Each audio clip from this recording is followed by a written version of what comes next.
रसूलिहिल करीम। इस दुनिया में कामयाब ज़िंदगी गुजारने के 15 असूल। ज़िंदगी सिर्फ गुजारने का नाम नहीं है, बल्कि हालात को समझदारी से हैंडल करने का फ़न है। अपनी शख्सियत और अंदाज़ गुफ्तगू को बेहतरीन बनाए, अच्छे ताल्लुकात बनाए। सबसे पहला और बड़ा ताल्लुक अल्लाह की ज़ात से, फिर इंसान, क्योंकि इंसान ही इंसानों के काम आते हैं। अपनी कामयाबियों का चर्चा कम और मेहनत ज़्यादा करें। दूसरों का इंतज़ार करने के बजाय अपनी मदद आप सीखें। नरम लहजा इख्तियार करें, बहुत से दरवाजे खुद खुल जाएंगे। अंग्रेज़ी को एहसास कमतरी नहीं, बल्कि तरक्की का एक हुनर समझें। सेहत को तरजीह दें, क्योंकि तंदुरुस्ती सबसे बड़ी दौलत है। फजूल बहस से जो है वो हमेशा अपने आप को बचाएं। सुकून सबसे कीमती चीज़ है। बचत और सरमायाकारी की आदत डालें। हमेशा प्लान बी तैयार रखें, यानी मुतबादल हल। रिश्तेदारों से मोहब्बत करें, मगर अपनी हदूद जो है उस हदूद भी कायम रखें।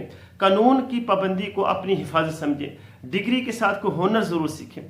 वक़्त की कदर करें, लोग आप पर एतमाद करेंगे। हर हाल में शुक्रगुजार रहें, यही दिल का सुकून है। और याद रखें, ज़िंदगी गुलाब के फूल की तरह है, इसमें कांटे भी हैं और खुशबू भी है। दानिशमंद वही है जो कांटों से बचकर खुशबू से लुत्फ़ अंदोज़ हो। अस्सलामु अलैकुम।